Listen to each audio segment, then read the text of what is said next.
Ryan Seacrest here. When you have a busy schedule, it's important to maximize your downtime. One of the best ways to do that is by going to ChumbaCasino.com. Chumba Casino has all your favorite social casino games like spin slots, bingo, and solitaire that you can play for free for a chance to redeem some serious prizes.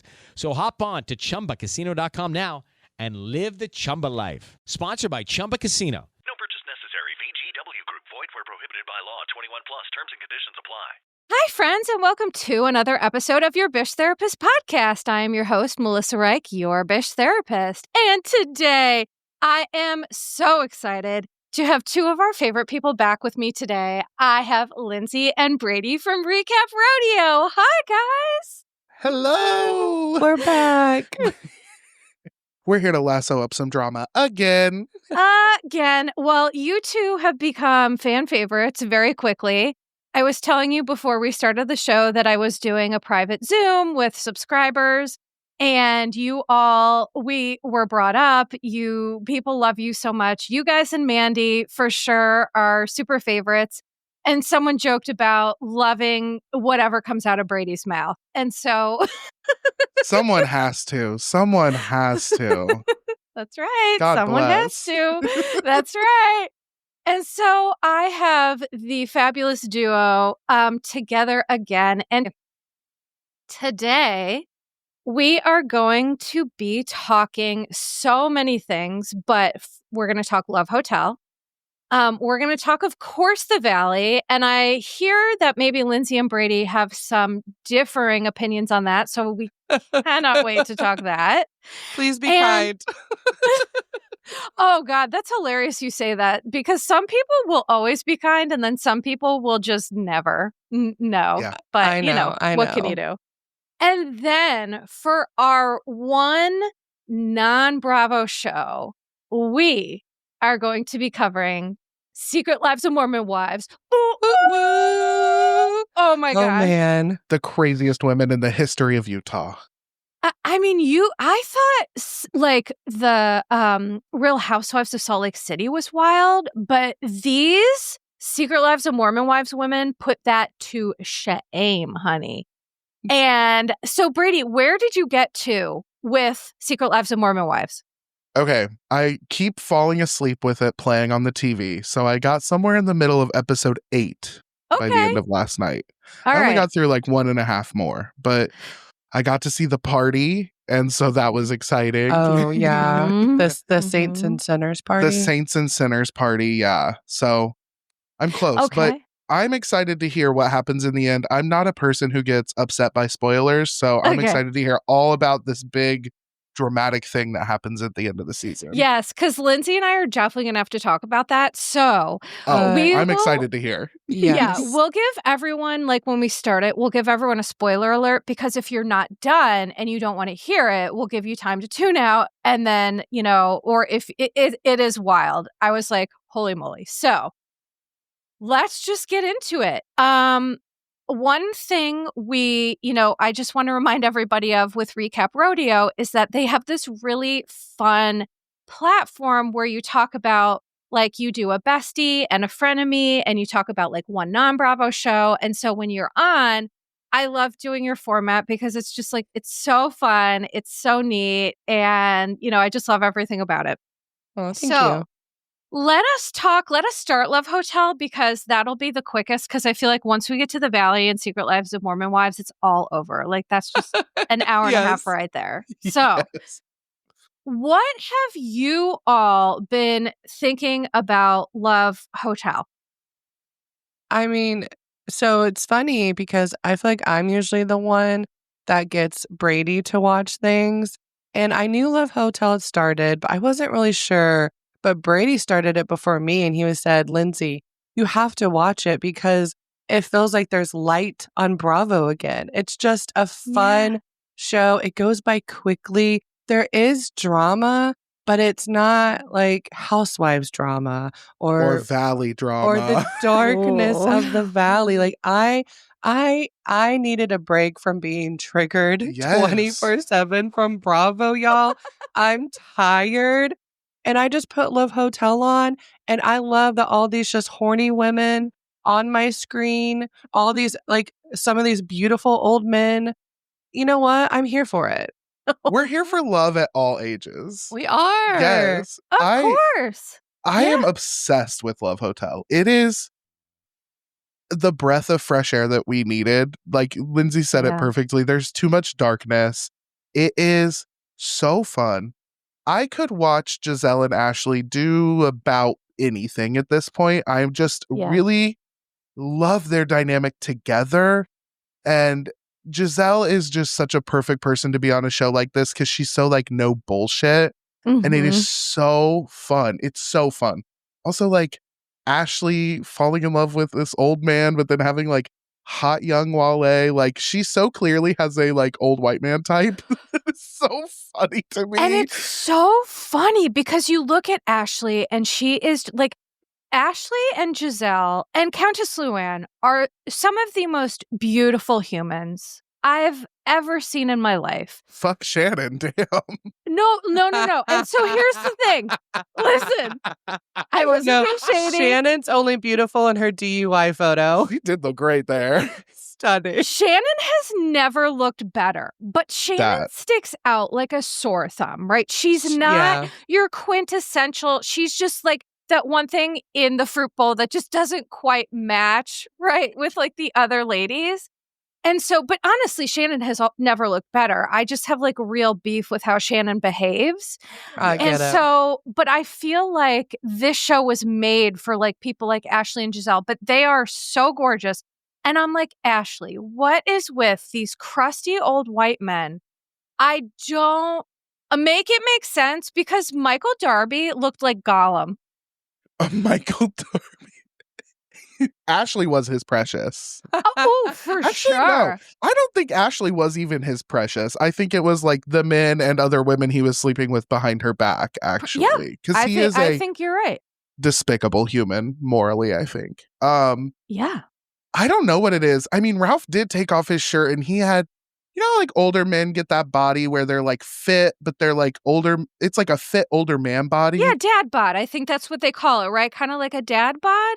I don't know. No? It almost gives like aging muscle hunk to me. Oh, okay. Yeah. Mm-hmm. Like, I don't know. But he took off that shirt and Ashley slipped out of her chair. I swear. Oh, my God. I kind of got it. He took off that shirt and I was like, okay, Ralph. Also, the thickest neck I've ever seen. Did you notice love that? a thick neck. Both. Okay. Well, Lyndsay does. And it's rubbed off on, it's now something I notice. That's so funny that Melissa remembered that because Brady literally said that to me. Yeah. Because Tyler from Teen's mom, thick ass neck. I think Ralph is highly attractive, and it must be because of his thick ass neck. We know Lindsay's type. She needs a sturdy neck on a man. A sturdy neck. Listen, fair. I get it. And here, I'm kind of joking about the crusty old guys. Not with Michael though. He really did look like Gollum. I never understood that. And Ralph, he really is. He's like a sexy guy. He's super fit. He really is attractive. But the one thing that I saw coming up was Ashley talking to Giselle about like how it's makeouts, but they're not like good with Ralph. And I was like, how do you get to be this age? And I guess I sometimes think people, if you're too hot, you don't have to like work at some of those things, you know? But I think with Ashley, she doesn't, because this recent episode we saw that Ralph kissed her and he growled in her ear and she loved that. Oh, yeah. But then in next week's episode, that's when we see the preview of it is sounding like she's talking about like maybe she doesn't really like kissing Ralph, like he's not that good at it. I just think Ashley wants to taste them all. So she's just, I think she's trying to find like anything that maybe she doesn't like so she can try just every guy there, which, you know what, good for her. It seems like she felt a spark when she would like kiss Wale versus Ralph. I actually think she likes Wale. Yes. And I think maybe she's like, ooh, I could actually see something with him. So I don't know if I want to do that yet. That's true. I also think it's really mature of her to use this opportunity on this show to like, maybe she feels a spark with Wale, but she still wants to explore it with every guy she's attracted to there. I kind of love that. Like, you're on a show where you have a buffet of men. You might as well taste the rainbow. Like, yeah. Right. And I think like also why I left Shannon out in the beginning is because she is just playing a totally different game. She's playing monogamous dating game. It's insane. Shannon was here for 5 seconds and she's already in a toxic relationship about vegetables, y'all. Thank you. Thank you.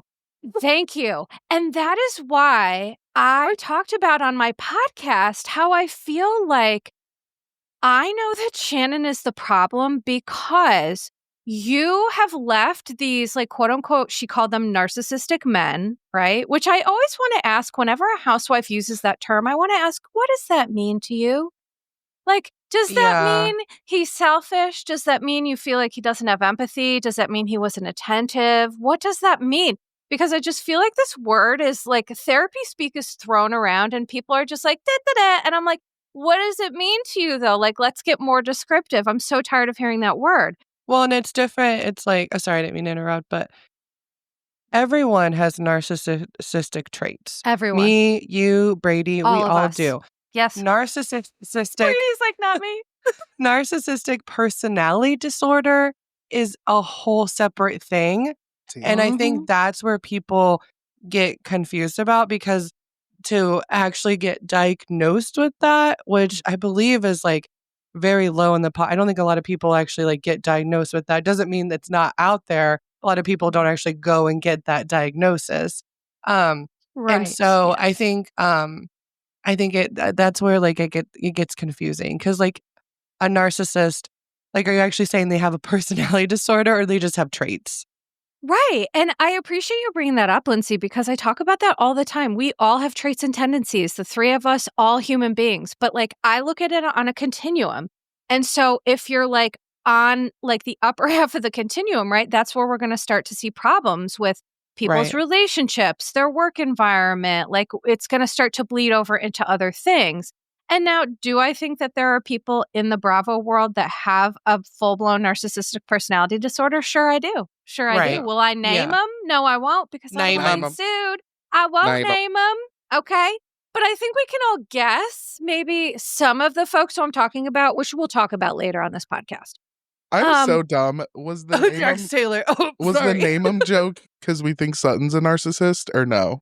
Oh, honest to God. I didn't know if that was a pointed joke or not. Oh, I just name them like that's what she says. Okay, we were just being silly. Yeah. Okay. We were just being silly, but Brady, I appreciate that question because maybe it wasn't pointed, but now that I've said it, perhaps there was an unconscious part of my brain, discovering I mean, Sutton definitely has some traits and tendencies for sure, but there's something likable about Sutton too. There is for sure. So that is true.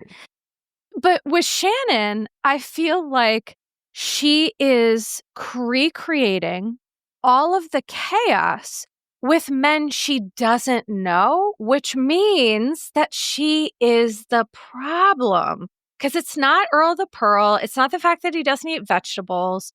It is the fact that she feels, here's my theory, and I want to hear what you two think about this, because I know you have some thoughts. I believe that Shannon, her whole life, has just never felt good enough. And so she will date men who she doesn't even like because they like her. And I think she's so afraid to be alone.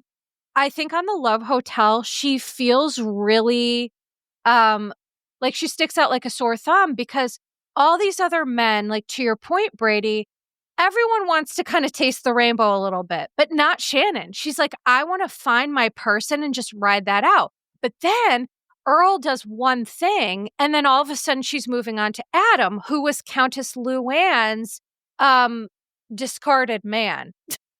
Oh, okay. Remember? Yeah, I do. Shannon gave dry a key. and shriveled up now, and now it's time for him to go to Shannon. Well, so there was one moment where Shannon was like, oh, I'm done with Earl, but all I have is Adam. Like there was no one else interested, or she wasn't interested or whatever, because she doesn't know how to play this game.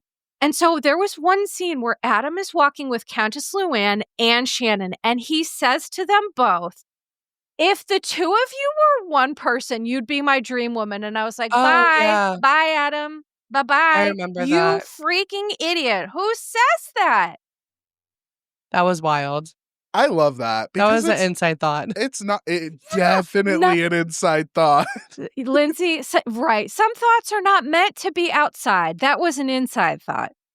Yes, for sure. You know what? I actually think with Earl and Shannon, and I think I said this on our podcast, I think you see, for me, I see two people who really need to be in therapy, or if they're in therapy, continue, because I think they both triggered each other and then brought out the worst in each other. But I don't necessarily think either of them are like bad. But I think you had, Shannon, I don't think realizes that when she it looks like nagging. I don't know. It's almost like, because I kind of see that with myself. Sometimes you're kind of looking for like some kind of validation in that moment. And then he was triggered because it seemed like nagging. It was all over fucking vegetables. And then it was like she shut down, he shut down. So there's no miscommunication. That triggered her. And then and you guys have known each other for 5 seconds. We don't then move on. You don't need to work at this. Like Giselle said, we don't know you like that. I see Shannon crying. We've known you for 5 seconds. Let's wrap it up. And then, so that to me, I'm like, y'all just need to reflect on what y'all need to work on personally, and then bring that into a relationship. And they're not there yet. And if Shannon, she has this mindset, I think, of I'm going to find the one instead of just having fun, I think that's going to be damaging to her. Yeah. I think she's very she's taking it very seriously, but but not playing the game the way it's meant to be played in that way. And I think you hit on something, Melissa, that kind of struck me about her own personal confidence. Cause that's something I can relate to as far as putting yourself out there and dating and stuff. I don't do that often, but I do get what you said. The first guy to show her attention, she's all aboard. That is such a characteristic of dating with low self-esteem, I feel like. Sure. But it juxtaposed, Shannon's lack of confidence juxtaposed with Ashley and Giselle's and Countess Luann's overflowing confidence. Yeah. It almost makes it seem even worse. That's a good point. So Giselle is able to sit in truths that are so fair, but I feel are things that Giselle can overcome on a daily basis, but it would take Shannon years to deal with something like that. 1,000%. And I love what what you just said, because I do think that's part of why Shannon sticks out so much, is because the level of confidence and humility and just being comfortable in yourself that Giselle and Countess Luann and Ashley have, I would argue it's unmatched. And I appreciate Brady, you sharing that, because I can speak to that myself too. I'm sure, Lyndsay, you can as well. I think in moments where we've all felt low self-esteem, there is this I'll take what I can get thing. And it's not unique to Shannon. It's something I think all humans can relate to. I know I certainly dated nothing but narcissists and sociopaths until I was into my power, and I was like, wait, I am too fabulous for this. What am I doing? Yes. Right. And but it also takes a really fair amount of self-awareness to understand why you're choosing who you're choosing, why you're doing what you're doing. And so it's I believe that Shannon, unfortunately, after her DUI, she really wasn't able to take a step back in the way I wish for her she could have. I wish she could have temporarily put down the alcohol to get some clarity, because in that space for Shannon, I feel like there could have been some real growth and some real awareness, because what I know about people who overutilize alcohol, it does something to your brain where you just kind of become a little bit detached from reality and you live in your own world. And I hate that for Shannon. But my theory with this whole, I agree, Lyndsay, I think they triggered each other, but I still feel like it was more on Shannon, because there was a point where her and Earl were processing, and he's like, I got very triggered. I am sorry. Here's why this happened. And That's it was true. almost coming to a resolution. And then she was just like, I don't understand why you're so mean to me. And it's like, yeah. but Shannon voice is he's so that good. was really good. It was a really good Shannon. I felt like she was in the room. It did feel like that. I'm like, Shannon, but like this is why your arguments never end. Because you were just at a place of understanding and now you're swimming in that victim role. Because the last thing I'll say about this is that I think because it was the 1-year anniversary of her DUI, and I don't think she's dealt with that stuff, I think she was looking for an excuse to get out a lot of big feelings about that, but making it about something else. Oh, yeah. I've been there. I was just there yesterday when, I'll tell the audience a little bit. I totally screwed up our recording time. I was at Ulta and figured it out as we talked, and I cried for 20 minutes in the aisles of Ulta. Because I just feel like I'm messing everything up in my life. And, so I relate to those feelings. Sometimes stuff comes out sideways, right? Yeah. But also, does Shannon not have a support system around her of people to be like, it's okay? Like, is she, I wonder if she's not like asking for those things in her real life. I don't think she knows how to. Yeah. I don't think she knows how to ask or what to ask for. Yeah. And I think that as evidenced by the fact that like she talked to, Giselle and Countess Luann, they all rallied around her, but then it was like the histrionics just kept going and going. And why I say histrionics is because what I really didn't like and felt like was kind of really indicative of Shannon's personality is when the ladies came to her room. And she's in there pacing, but she doesn't answer. They're like, please, can you just let us know you're okay? But then what does Shannon do?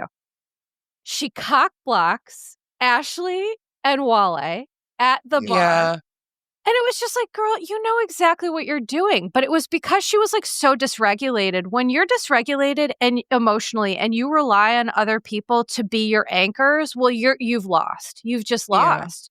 Because other people cannot be our anchor. We have to be our anchor.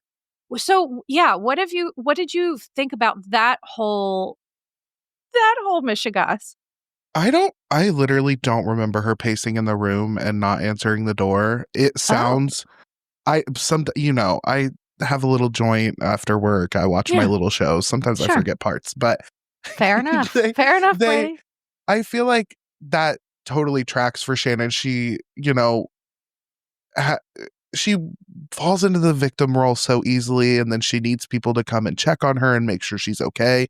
And like, that's the validation she needs instead of just validating her own emotions. And like you said it perfectly, like once someone else becomes the one to help you through those things to become your anchor, like you've lost because you need to be your anchor.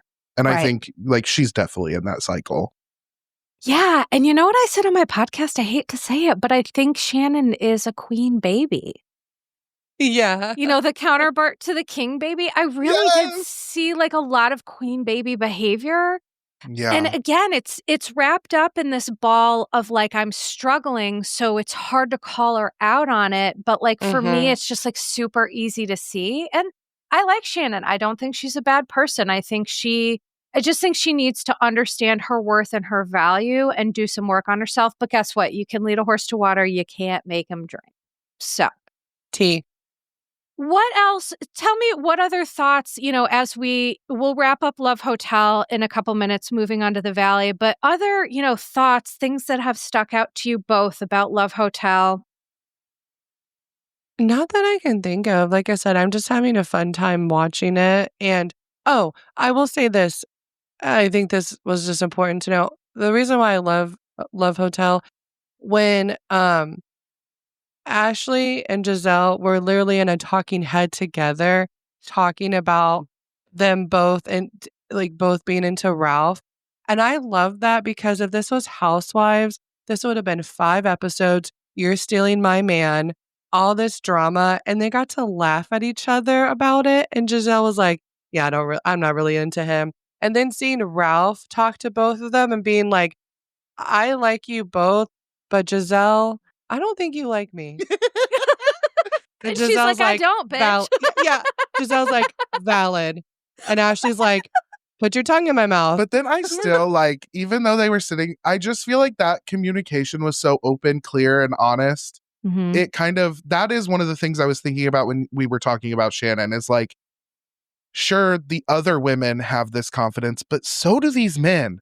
Ralph sat on that couch and had what I think most people would think of as kind of a hard conversation to have with two women who are unbelievably gorgeous, and you're being recorded on television, for him to be like, I don't think you really like me that much, you know? Like, yeah. The men are also so confident, so I think that makes Shannon even more the odd one out. But that was actually the thing I was going to bring up as like my favorite thing from this last episode, was Ralph sitting on the couch with them being like, I don't think you like me. I think you like me. And then what's funny is at the end of it, I could see them having a beautiful three-way. So, I mean, I was kind of upset we didn't get that. It didn't like bounce the night is young. Like some soft core situation. I would love. I secretly hope that when cameras went down, they just all went ahead with it. But like, also, no, Countess Luann was trying to schedule the orgy every night. Oh every single night. Those men were running train on that elderly woman. Not elderly, Brady. Sorry. She's over 60. That's elderly. Oh my gosh. I know, but she has such a young spirit. She really Very does. Young spirit. But I love everything you both brought up, because like, you're so right. And I think that's one reason I love Giselle and Ashley. I appreciate the emotional maturity of women that can just have these combos. And like you said, it's not catty. It's, if this were Jersey, this would have been a season. Oh my, the whole season of Ralph and like, you took my man, let's fight at rails, you know, like, but instead it was just like two beautifully mature women who are confident in themselves, who are like, yeah, you know what? I don't really fuck with Ralph like that. And she's like, okay, well, I will then. And she was like, do you? And again, to like Ralph's, like his attractiveness, I think it that is part of it, right? He can have those difficult conversations. He can, you know, be upfront, and he can read the room. Like, that's pretty priceless too. A lot of men cannot read that room. No, no, he did. Yeah. No, it was just, I enjoyed watching that.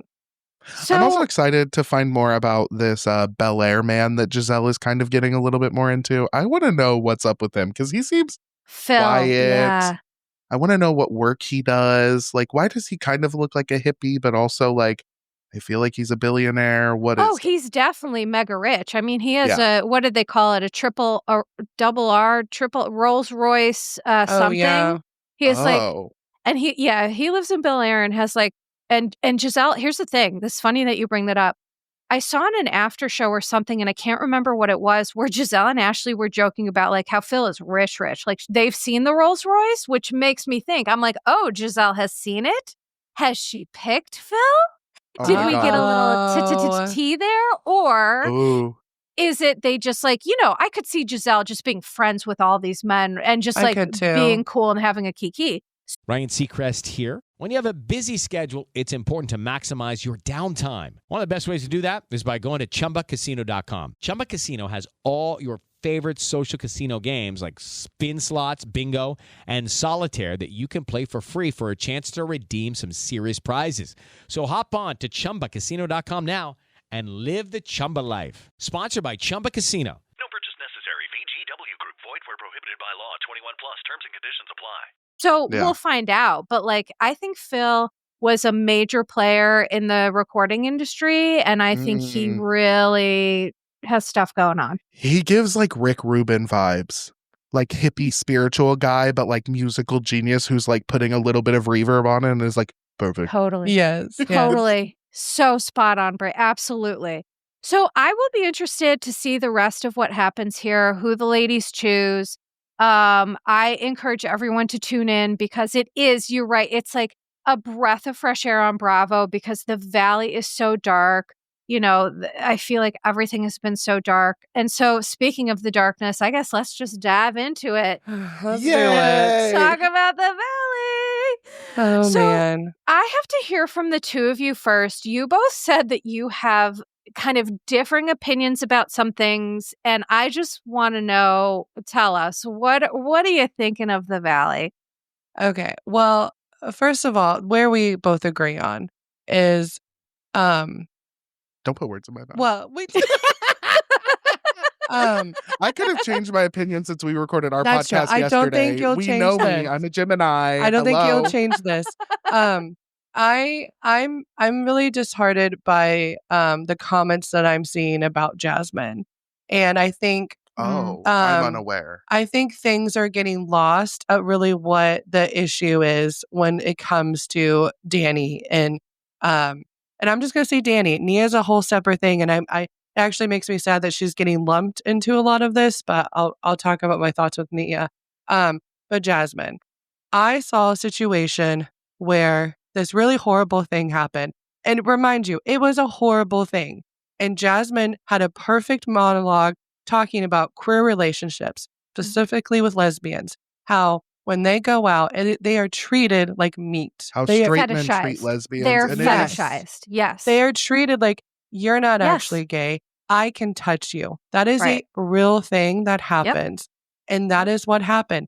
Danny is someone who, look, I don't like how Brittany and I don't like how Janet is talking about when it comes to Danny.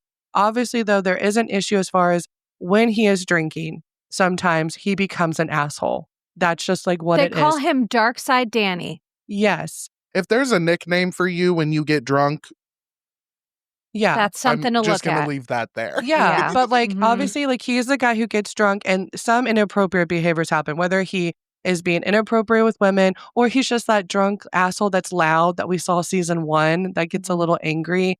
We've seen that, okay? The issue was, Jasmine, and here's a big thing that people need to remember. Bravo did not even show the conversation that him and Jasmine have. It was a fucking flashback.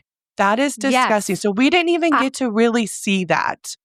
Can I just stop you there? What the actual fuck is with that? I was so mad. I was like, if this were a straight couple, this would have been a season long. A season long. 1,000%. And so it gives even more credence to what Jasmine's saying. It's like, Bravo didn't even think enough to show of this shit, which is so enraging. It's enraging. And so you see Jasmine who, yes, they had a talk, and she even thought, you know what? She thought she had moved on from the situation. However, I see them in Santa Barbara, a situation where Danny is drinking, and actually the best thing happened, right? He passed out. So really, it wasn't like he wasn't there. However, I think Jasmine realized, oh shit, I'm actually not over this.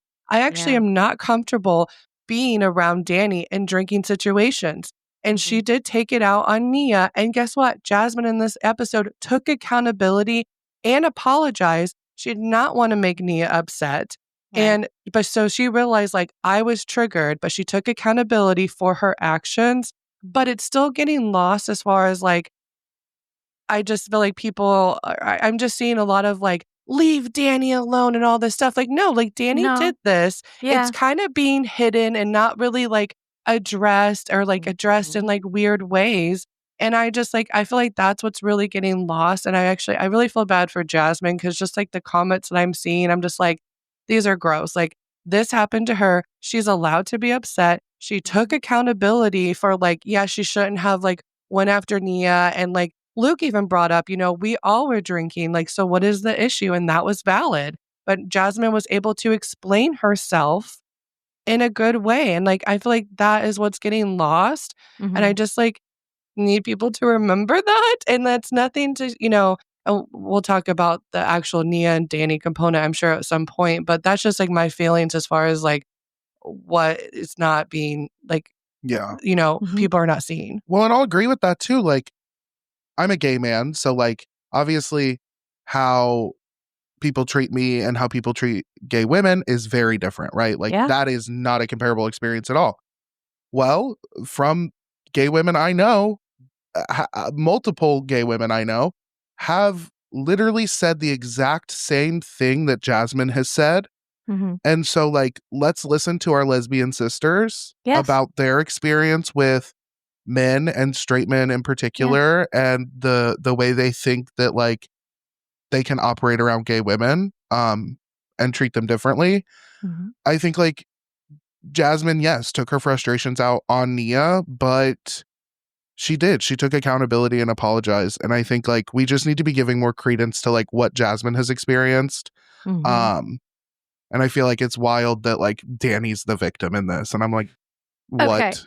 Okay. Here's where I have to step in here is that all of these terrible men on Bravo, and listen, I'm not saying Danny's a terrible man, okay? I'm not, people are complex, right? And I just want to be super clear. We're watching them on a show. We're watching snippets. We don't know any of them in real life. Mm-hmm. And so, but men with these terrible behaviors, what I don't understand is the Bravo fandom choosing to be still obsessed with them and then taking Jasmine and Nia down. And it's like, are you out of your minds? Like, it is this so is strange. so toxic. It's so toxic. What I know to be sure is that straight women will make a lot of excuses for men. And I think that's societally driven. Mm-hmm. And also the fetishizing queer women, I also believe is societally driven based on society's obsession with lesbian porn. Yeah. I think that some of these men see lesbian women as objects because they've watched this, whatever fantasy that they've had in their mind, and they don't see them as human people, which is, it's just so disgustingly problematic. But I fully agree. Jasmine took accountability. She did apologize to Nia. And I really, with Jasmine, I personally saw someone who was legitimately triggered. Like when Jesse says he's triggered, bullshit. Jesse's not triggered. No, Jesse just doesn't like what's going on in the moment. Jesse's like, you triggered me to call you a whore. Jesse's like, everything is toxic. And it's like, you're toxic. You just don't like what's going on and you're using the wrong words to Melissa, describe this if I have scenario. to see one man on Bravo, instead of going to real therapy, scream into something or have a, like, Sandoval, we had ketamine. this. Yeah. I can't. Okay. I don't know. These Mormon wives do that ketamine, and I'm like, I fucking kind of want to try that.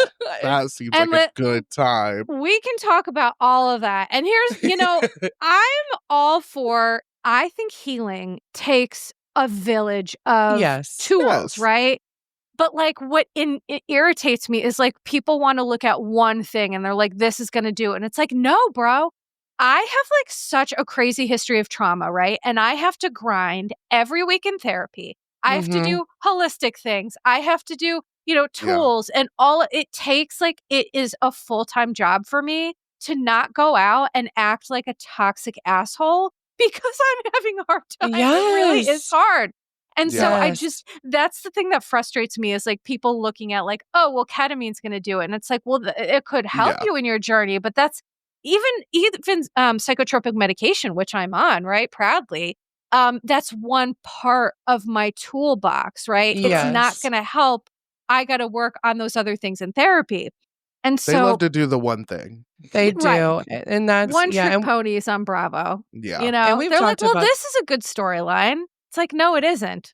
No. And we've talked about that before, Melissa. I think one of the first episodes we ever did together, because we talked about the way that VPR talks about therapy and it's like everything but like you said, it's not even just going to therapy. It's therapy plus medication. It's therapy plus this plus that.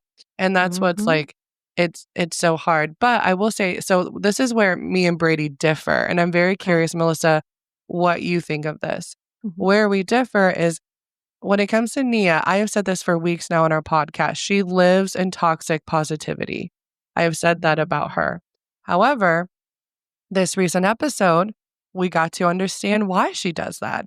We got to hear, and I'm going to use like her language that she used. She said that she was homeless. Toothless. When she was growing. You love to say not toothless. I knew. I swear to God, I just knew when we talked about this that I knew that you knew I was going to do a homeless, not toothless. I just knew it. I knew it. Every time I hear the word, it's just like what pops in my head, and I have to just say it. But Nia, she brought that up, and it was very sad. And she, as a coping skill, she had to learn gratitude. And they would be sleeping in a car, and she'd be like, "Wow, at least I have this car." I'm not. You know what? That's beautiful. That's beautiful. I myself, my coping skill has always been humor, guys. If I did not have that growing up, I would be dead. I mean, that's just like how it is. I know that's like kind of harsh, but humor was my coping skill. However, as I got an adult, I was like, oh shit, that's not the only thing I can use. And that's what I hope for Nia is I hope that like you can still be positive. You can still have gratitude, be grateful, but you also don't have to ignore things. And when you're upset, you're allowed to be. But this is where Brady and I differ. I feel like when she was talking about that, I don't think she was quite able to make the connection quite yet, but I thought she was getting there. And that's why she was talking about that when it comes to her and Danny, but she wasn't able to quite verbalize that yet. And I personally don't think she was trying to deflect and trying to like make people like feel bad for her, kind of like get away from Danny. But like Janet kind of points on the after show, she feels like, where did this come from? She didn't really quite connect it. And Brady, you kind of feel like it was deflection, you right? guys, for once in my life, I kind of agree with Janet. Like, No. Yeah, to me, it seemed like she wasn't making the connection between the historical and the current day behavior. Like, I it agree seems with like the connection, but you actually think she was trying to like kind of get the heat off of her back? Okay. Unfortunately, I do think that it was strategic. I do feel like it was strategic of her to pull that out at that moment. I do. I don't think that's necessarily a bad thing. I think that's a thing a lot of people do on reality TV. I just feel like homeless youth storyline is season 1 material to me.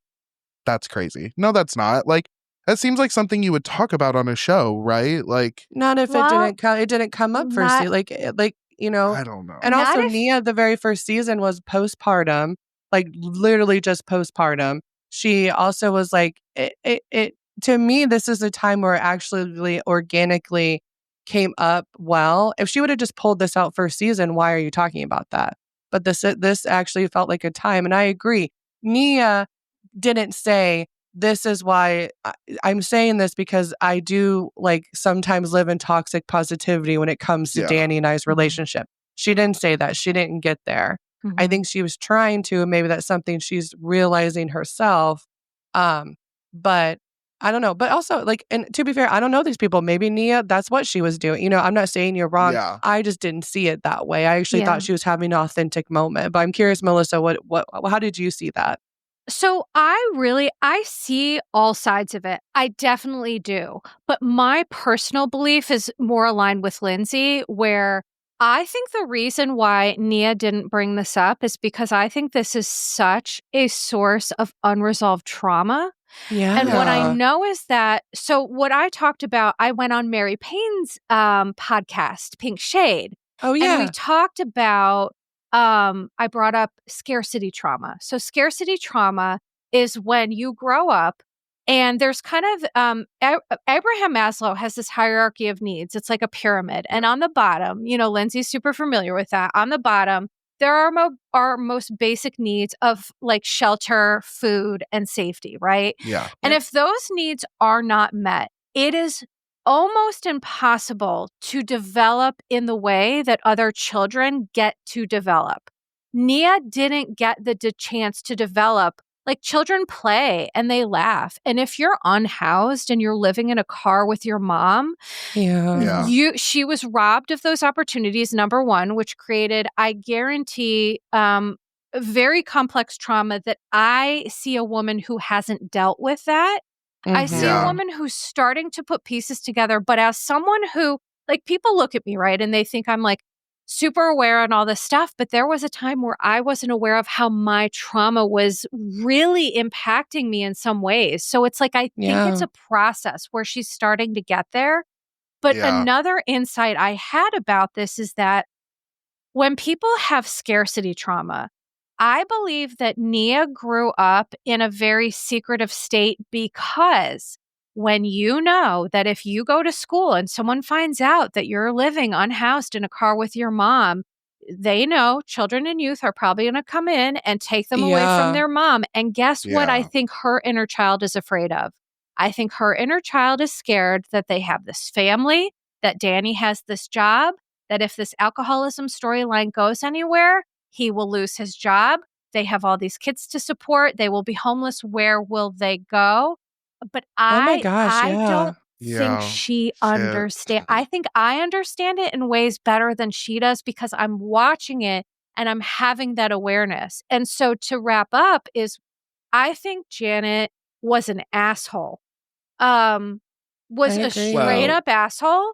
And that I understood where the deflection came in because I think that normally that's a fair point. I think in this scenario, it's absolute bullshit. I think Nia was being completely as open as she knows how to be because of that history of having to be afraid and being silent. Yeah. No, that I didn't even connect. That's such a good point about, because you're right. Whenever working with kids, whenever we found out like they were unhoused, it was a whole thing that we had to do, unfortunately. And unfortunately, it causes more stress on the family and already a stressful situation.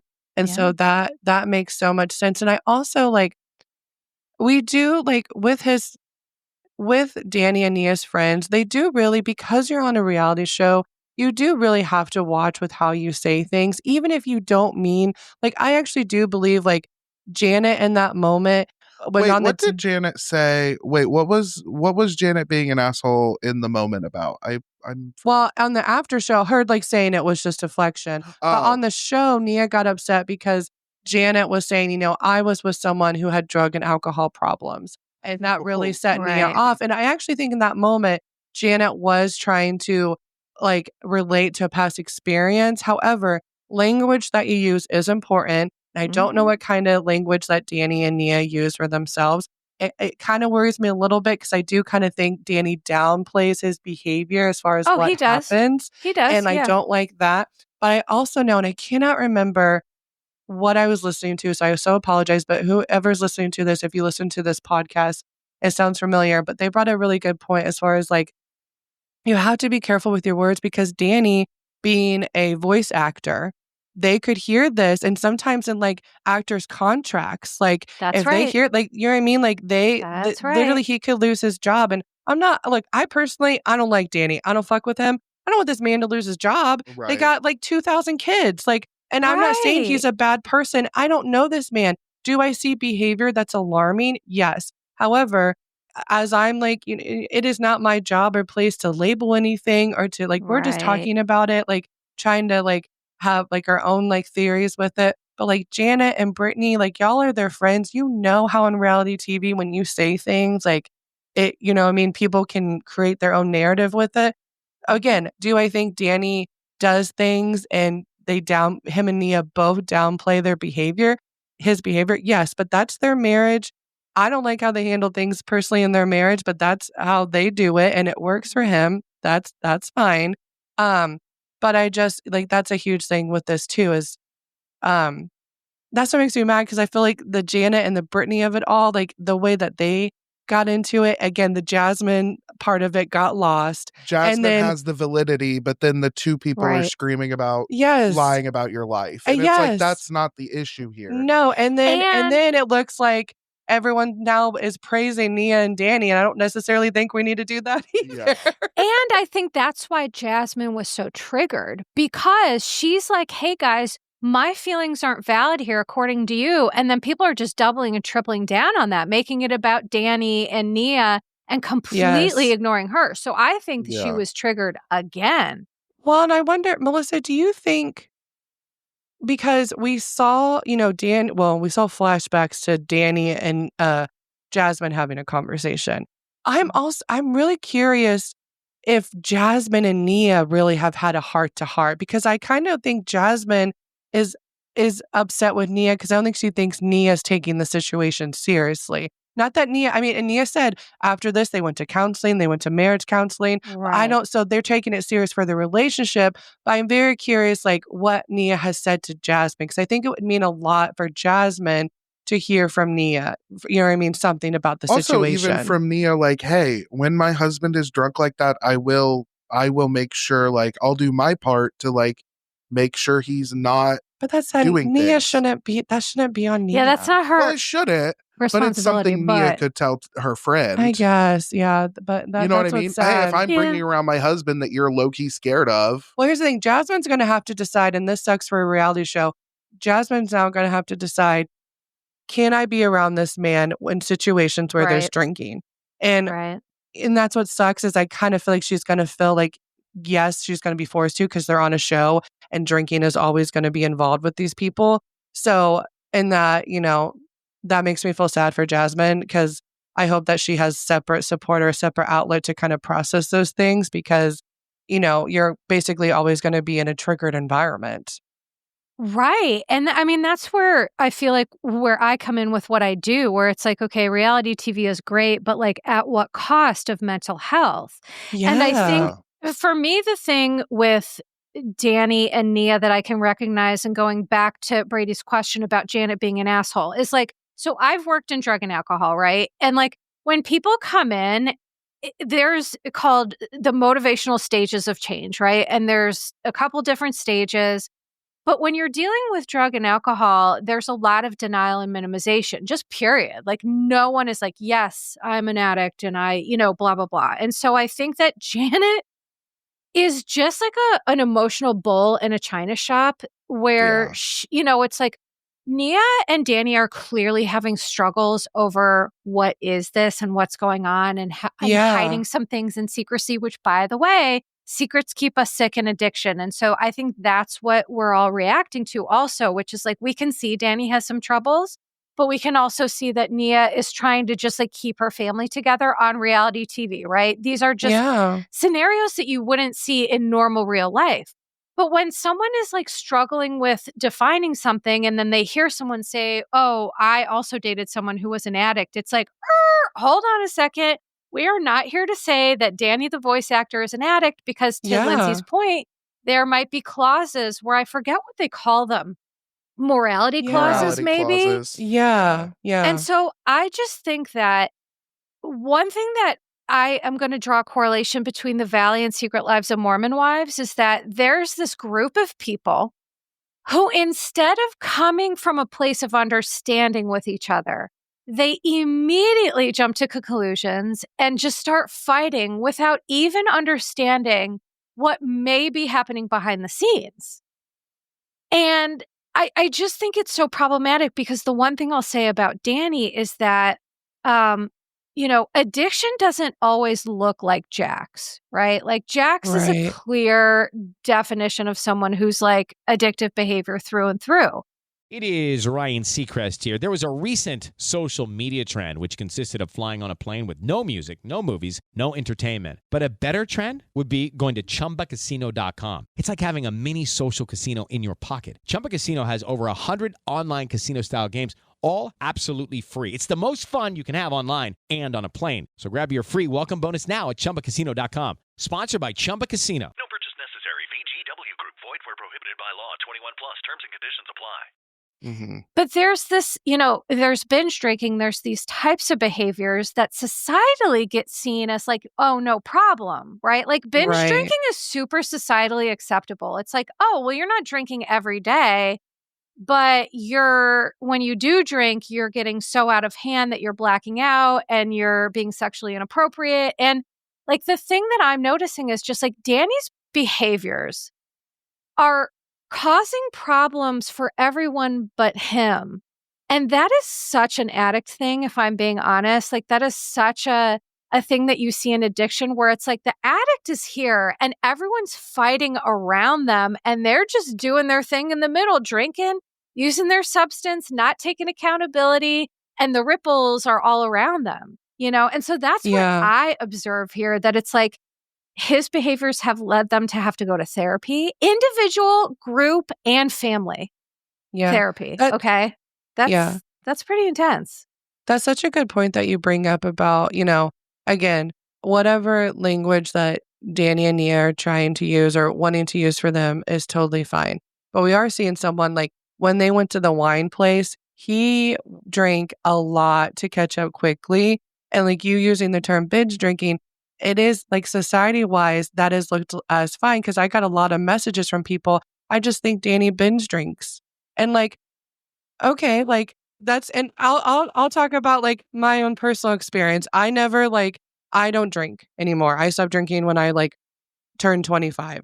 Boring. I'm just kidding. I'm joking. But I would consider myself like when I did drink, I drank a lot, and it was to get drunk and it was to numb. I started drinking when I was 17, y'all, which like I look back and I'm like, girl, why'd you do that? But I'm talking like senior year and on weekends, getting drunk every weekend. And it was to truly numb the pain. It was to my home life to not think about anything going on. Like that is what it was. Like that was not like healthy for me. Now again, I myself like wouldn't label myself an alcoholic. Like that's not the language that I would use, and it doesn't feel right for me. But binge drinking for sure. I was doing anytime I was drinking, you bet your ass. Like I was getting to where I would black out. And that just like was not a healthy place for me. And like physically and mentally, I was like, you know what? Drinking is not for me. But that's something like you have to like realize for yourself. And it's just, it's, we're watching this and I'm just like, it makes me sad seeing Nia and Danny kind of like downplay the situation, where even though I may understand like elements of it because they're family and his job, but it's unhealthy for sure. It's unhealthy. Denial, yeah, it's full blown denial and minimization. Yes. And I think that to your point, Lyndsay, what I look at with people, it's not about the substance; it's about why. What is the mechanism underneath? Why. Right. Yes. And it's not just, so it's, and this is everything, right? It's drugs, alcohol, food, sex, gambling, shopping. Hello, me yesterday at Ulta, sad shopping, right? Like we all have these coping skills. Some of them are healthy and some of them are not. We all have them. And so I think this is where the judgment part comes in, because it's like, Janet, you're telling me you've never done anything for underhanded reasons because you're sad and you're not coping well. It's like, it's a human experience that we don't know what to do with our pain. And until you're ready to cope with it, you have to do something, because you can't just live in this constant state of misery. And so I think that I have immense empathy for it. But you're right, is that everyone is clearly seeing this pattern of denial and minimization with Danny and with Nia. And the biggest thing I'm noticing too with Danny is like, when the drinking is brought up, his reaction is so, what's the word I'm looking for? It's so indignant. And it's like, yes, you know good and goddamn well that your drinking has caused problems for everybody. And you're what are you guys like, talking what? about? Oh, he does that Me? face. Not me. Yes. Who? Yeah, it's really, really annoying. Well, and do you see, we talked about this, Melissa. He has a switch in him. On the after show, it was a few weeks ago when he was like, well, Nia better be talking, when they were talking about hall passes, and he was like, well, she better be talking about me as the guy from Outlander. And then like the producers were like, it seems like you're the one that actually has the issue. Then he hit a switch and he was like, like he acted like he was joking when he was not joking. That man has a switch. That's why, again, like you said earlier, do I think, look, there's some high competition as far as toxic men on the Valley. Do I think Danny is like the highest one up there? No, but I also like, there's just some stuff with him. I'm just like, I do not enjoy that. I really don't enjoy like the downplaying of your behaviors. And so, and like, even like, we know with his drinking, like if it's a social thing, like if he feels this like, ooh, other people are drinking, I got to catch up, maybe like, I know even like, look, Jax Taylor, I can't stand the man, but he said with his drinking, like it helped him socially. I think Carl actually said that too from Summer House. Like that is like, it is kind of a coping mechanism, like you said. And so, I don't know. It's going to be really hard the rest of the season, with Danny and Nia. Cause I think a lot, like the conversation I'm having, a lot of people love them, which is totally fine. It's just, for me, it's hard to watch a couple, really downplay things. Not even like, I know Brittany's talking about like they're trying to act perfect, which I kind of see what she means by that. But to me, it's more of like they're downplaying situations that are happening. Yeah. Yeah. And I think in fairness, Brittany is projecting her shit onto them, right? Absolutely. Because she's like, oh my God. She's like, I'm going to talk about all my shit. And, she's just had, and it's like, I understand where Brittany's coming from.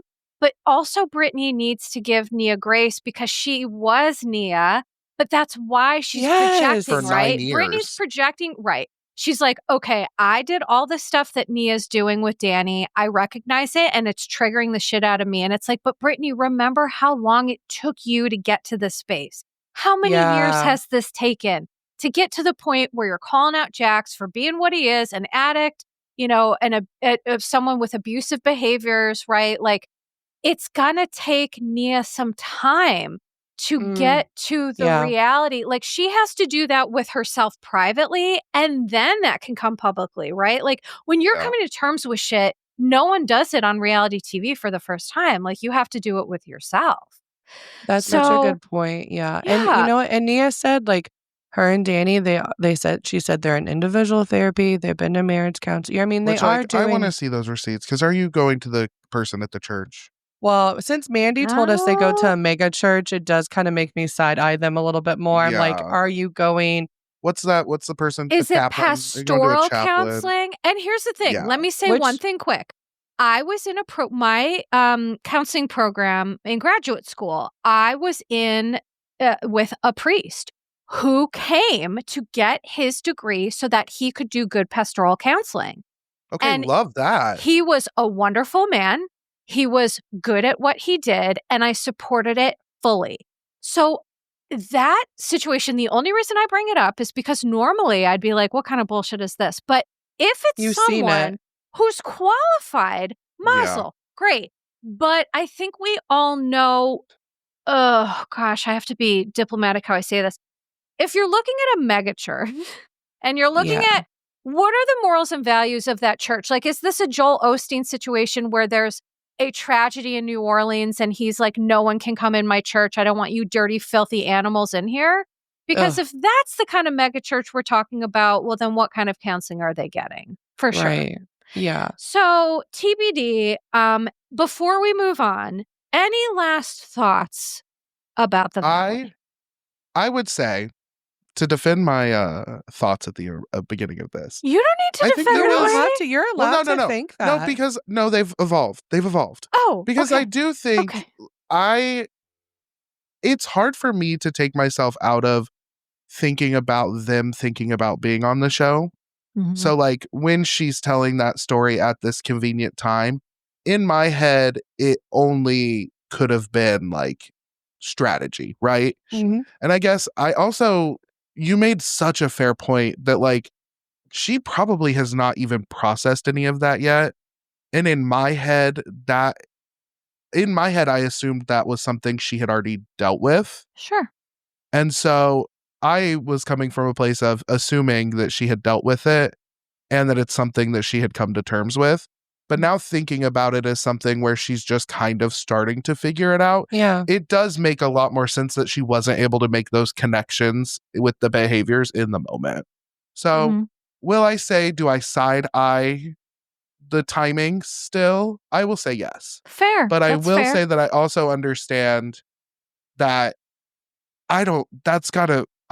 when you were talking about the level of trauma that how unhoused youth experiences and that hierarchy of needs, it really did kind of make me think like, oh, I'm being pretty hard on her, I think. Well, look, we don't know these people. Yeah. You know? And in fairness, Brady, like, I only have this perspective because like I've been in clinical practice and I've seen situations like this and I've treated people in these scenarios. Had I not had that experience and education, that's not where my brain would have gone either. So I totally understand. Well, and I want you to know, Brady, too, I think people appreciate like the way that we're having a conversation. All of us are like, oh, I see how you got there. I see that. You're not saying no. And this is how the conversation is like, no, 100% Nia's perfect. No, 100% Nia's deflecting. That's not how human behavior works, y'all. Yes. But I will say, like, I really did get some perspective with what we've been talking about, though. That's good. So yeah, that's what it is to have these conversations. And that's what I love about both of you is we hear like, I'll hear sometimes Brady and I hear you. I understand, the timing. I get, you know what I mean? Like, I totally get what you like are mean. It's like in Drag Race when they're at the mirror and all of a sudden we're talking about their dead mom and we're like, she's going home this week. Yeah. There are like timing things. I think we see, and guys, any RuPaul Drag Race fans, when Roxy got left at the bus stop. That's not funny. No. Not funny. There are very specific points in Drag Race. It's very much a show when they're when they're saying like a sob story, we're like, oh, this bitch is about to go She's home. gonna win or go home. Yeah. So like maybe our mind gets a little tainted that way. They'll like roll out a TV with a message from their father and then they'll get to cry right before they go home. After we're done recording, I'm going to bring up a very specific one. You probably think, about it. But yeah, so maybe that clouds your judgment. I think it does. I'm I only think of people being evil and manipulative on reality TV. To your points, I also have to point out two things can be true. Nia can have all this trauma and that can be legitimate, and she could be using it to deflect a little. I mean, listen, that's true. Humans are very complex creatures and much more devious than many people are even aware of. And I think that, Nia's one of those people because of her, accidental, what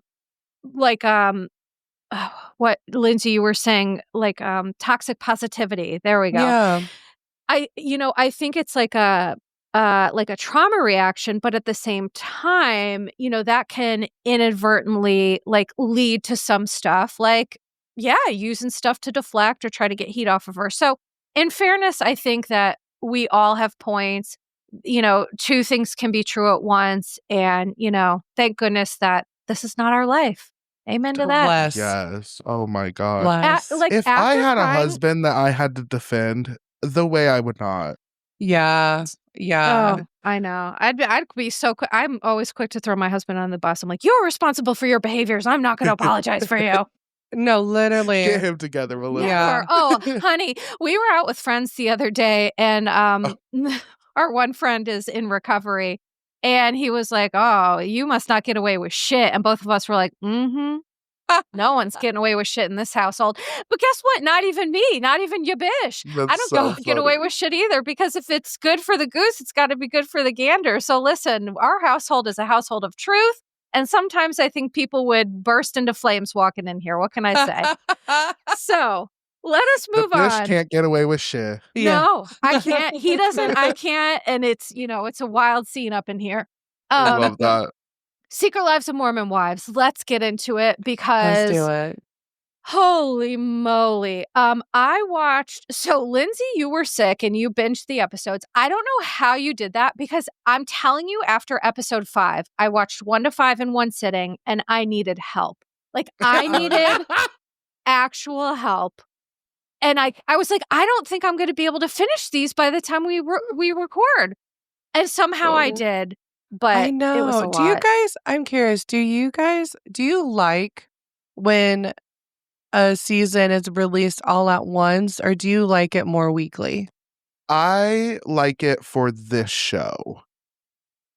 I like for talking about it. I would prefer if it was weekly. Yes. Because I feel like everyone... As content creators, weekly is desirable. Because we get all lost in the conversation. This person's on this episode. This person's on that. I myself, again, I usually, I have a almost 3-year-old. My kind of binge watching shows is kind of behind me, but I was sick, and luckily I'm in a position where Declan can go to work with my husband, so I literally laid in my bed all day and watched it. His tiny hands are great for production. Yes. And so I was able to do that with the show, but the younger me would have loved when a show came out all at once. Content creating, it does make it a little more difficult. Yeah. I personally, I couldn't have hated it more that it all came out at once, because for my purposes, I need to watch something slowly and methodically. Otherwise, I miss stuff. Number one. Number two, I have 12 pages of notes. And it's how do I synthesize 12 pages of notes in a half-hour conversation? It's so crazy to me. Yeah. So what I kind of did is I wrote here some of the most, the biggest storylines. The most egregious offenses. Yes. Oh my God. Count 1. On the guilty. docket. Count 1. Exactly. Count 2. Guilty. Is count 1 the intro? Because I was squirting on my couch as soon as that intro played. That intro hurt. That intro hits for no reason. Started recording a voice message to Lyndsay, and then the intro started playing, and it's a voice message of me just going, Oh my God. Oh, I love it. Like there is something about that drone footage that like, I fucking can't, you guys.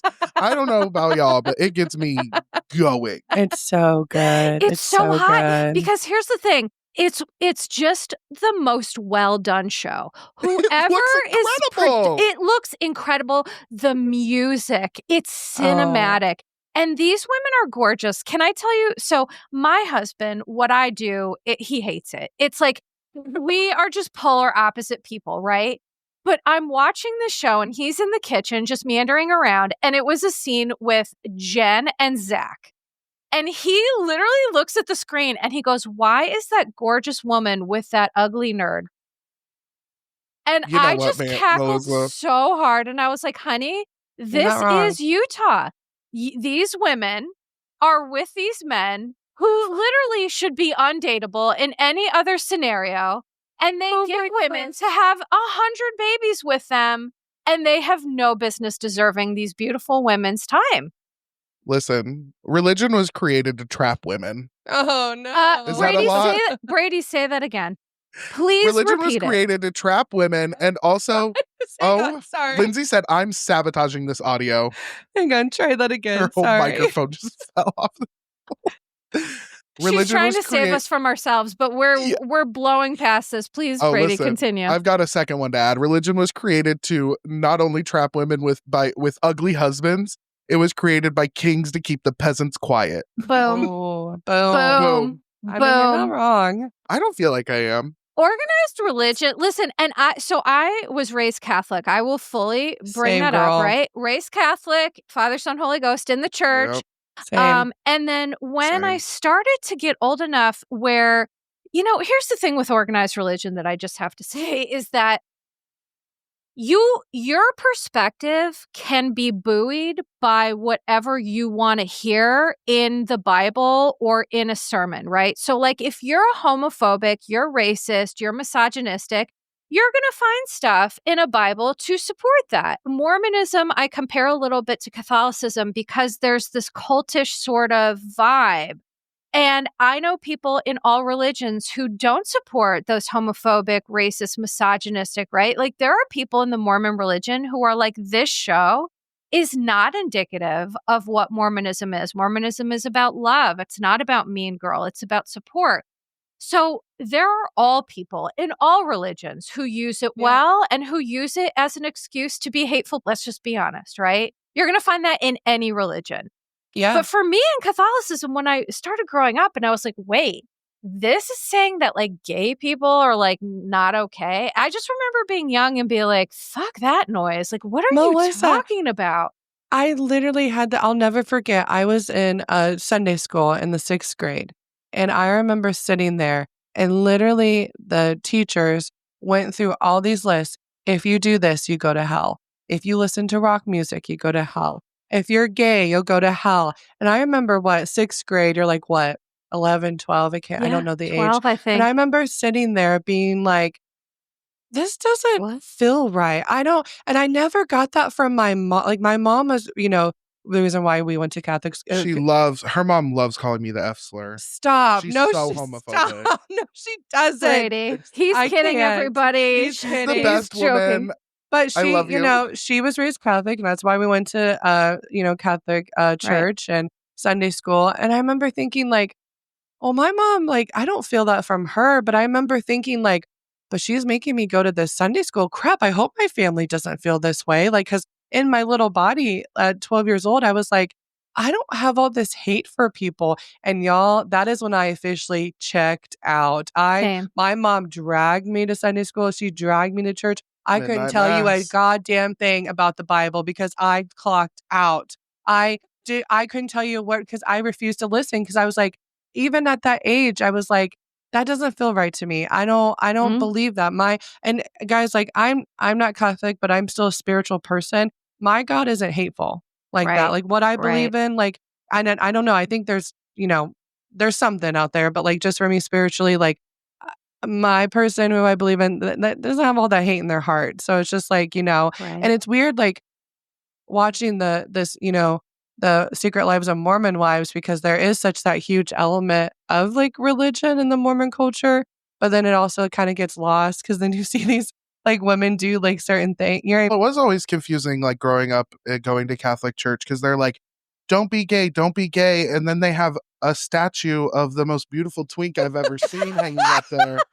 And then they want me to stand up and reveal my boner to the church. Like, sit me, I stand, sit me, I stand. Okay. First off, I'm obese. I'm fucking tired. Stop making me do this workout. And then you got like, I'm so Jesus sorry, with y'all. his I gotta go. Thank you so abs? much for your time. You just called Jesus a twink. Thank you so much, y'all, for supporting wasn't Recap around Rodeo. long enough to have a twink death. Thank you so much, people, I for cannot supporting wait for all Recap the Rodeo one-star for 30 reviews. episodes. Yeah. Oh my we God. are now canceled Are because we? you called Jesus a twink. Melissa, we gotta go back to Melissa's All like, right. this episode is canceled. I know. I'm just like waiting for the flood of 1-star reviews of like, this I'm so bitch sorry. hates Catholicism. No, You it's know okay. your No. disclaimer, It's okay. then you're like, also, my thoughts and these opinions are- do not These are not reflect Brady professional Lucifer. recommendations. No, but in all seriousness, like Brady, I do want to go to for a minute, like, what was that like for you growing up gay in a church that is saying that like you inherently don't have value? Like, I can't imagine what that was like for you. Oh, I checked out. Like Lyndsay, I fully was like, no, this is not a thing. I'm glad that actually you did, because Yeah, it's no. glad that Thank you God. didn't internalize we it. we were also like fair weather church people. So Okay, like well, we yeah. would go to Christian church on like major holidays and Catholic church for like my dead grandparents. Mhm. Because you know they do like the yearly services, I think. Yeah. So like we would go to both kinds, but yeah, I was really just checked out of it. I did enjoy Bible school when we would like, you know, compare the Bible to like Harry Potter. I love that shit. You better Sure. connect the Bible stuff with pop culture. I'll eat that up. Yeah. Well, You're I like, mean, I'm isn't good that with this what tea. we're kind of doing that, like in a funny way, right? Like, I mean, Yes. you know, so I Tea. understand that. But so I think that to your point is that the three of us are kind of, I would say we're not the norm in that we all had the ability to like think critically for ourselves and be like, this is not what I practice. Like, my dad was super racist. And I remember being young and be like, bro, that is wild. Like, why is like an 8-year-old being like, you're wild for that for like a 40-year-old man? But so I think going back to Secret Lives of Mormon Wives, what we see is this group of people who internalize these messages very differently, right? Yeah. So there are some people who internalize this and they say what we say, which is like, well, Mormonism really is about like mom talk or whatever, is really about love and support. And then there are some people like Demi who are like, no, this is about judging and being a heinous bitch and being so rude and just being a really judgmental twat, you know? So I think it's just really different how we all go about taking these messages that we're fed and what we do with them.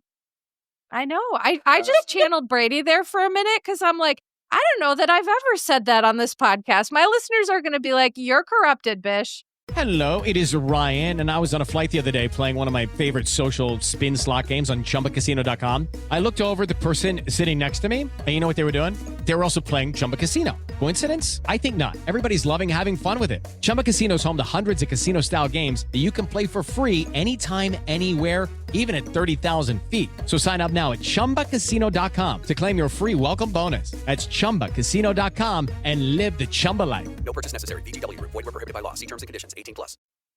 I am being influenced by these evil non-church going people. Sorry. No, I'm just kidding. Yeah. No. Ew, please.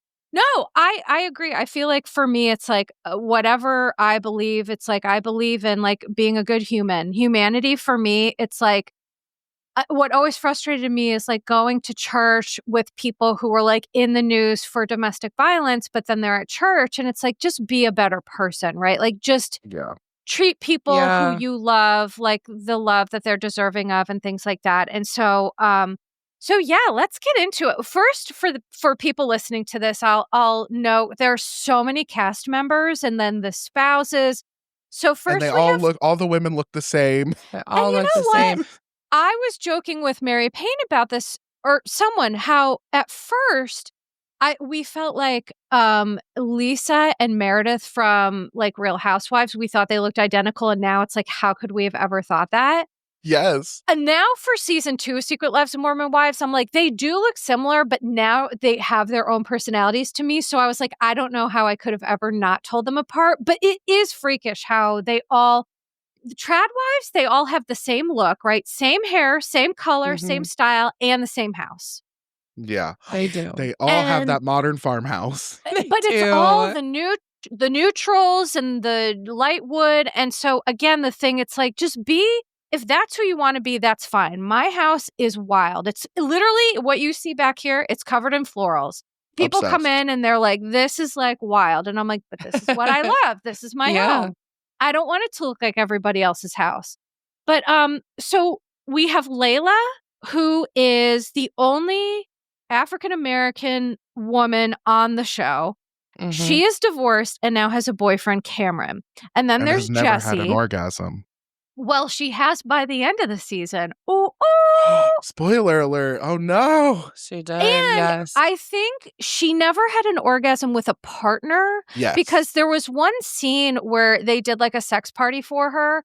But the thing is, like, with religion, right? When women are not taught about their bodies, and then they're also shamed for having very natural, like, sex is a very natural, wonderful, and beautiful part of life. Sex both with ourselves and with partners. There should be no stigma around it. But when you take an organized religion and you're like, well, if you feel horny, you're the devil. And also you should feel really like messed up around sex. This is what you are left with. You're left with women in their 20s who don't know how to pleasure themselves, who don't know how to have orgasms, and who don't have them. And it's like, well, that's really sad.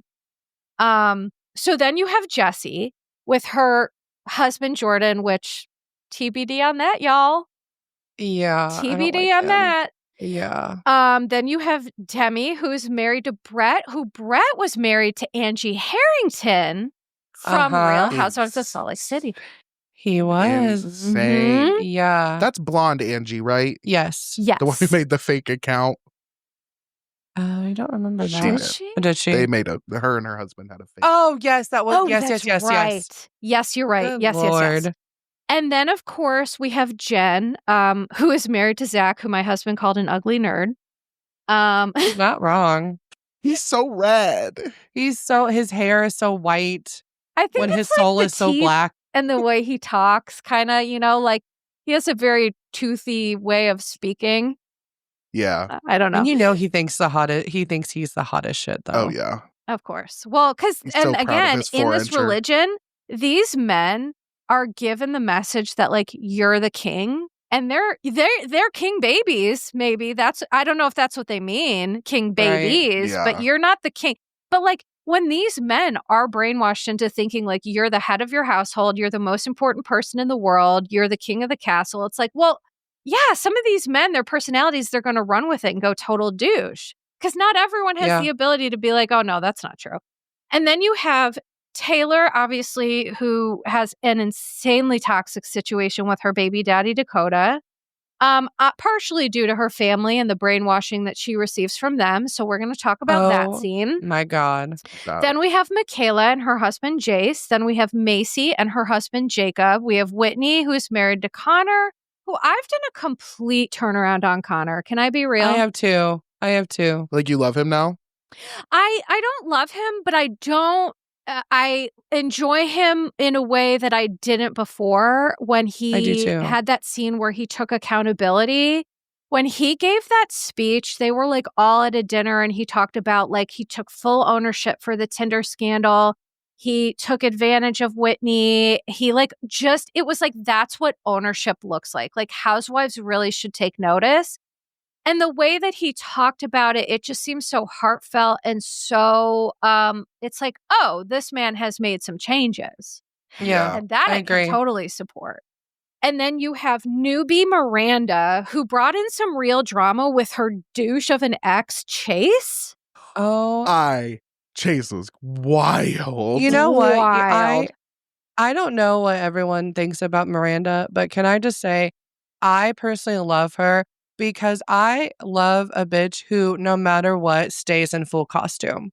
While there's chaos, her and her Mr. Krusty Krab, like claws, she stayed in those claws while Chase and Brett are about to have a physical altercation. And she's like, oh. And even at one point, she's like, why the fuck do I still have these on? Or someone was like, why do you have these on? And she's like, it's the costume. I stand. She's Commitment. like holding her head with her claws. And I was like, full fist fight happening. And I was just like, she couldn't even use her hands. I was just like, that is totally so full I don't commitment. care what she does. I love her commitment. I love a commitment to a cause. I also loved her insistence on denial until she was finally like, all right, fine. We did. Yeah. Yeah. She's like, we did everything that Taylor said we did. That. You know, forget it. I do love that. I just feel there's so much shame around, you know, like there's nothing wrong with swinging. If it's consensual, there are so many swingers in the world. If it's ethical, do you, boo? But I just feel like the Mormon church has created all of this toxicity around sex that it makes these women feel the need to throw each other under the bus or be really shameful. And I'm telling you, like, shame is one of the most horrifying emotions and experiences. That's where, like, people go to die, is when they live in shame. And so I just like, part of what I want to talk about today is just like normalizing this ethical, consensual sex stuff. And like, it's okay to do you. That is so much of what we see the first half of this season. And that was a huge, like, I mean, the big thing with Taylor's family. I see let's so talk much about shame. That. So much shame on her part. Like, guys, I think it was episode 2. They are talking like, look, Dakota and Taylor, they are not in a healthy relationship. And they say they're taking breaks, but they're still like having sex. And you know what? You do you, but emotionally that is hurting both of you. It does seem sure. like that. It's not a good idea, but I get it. You know, it's not healthy.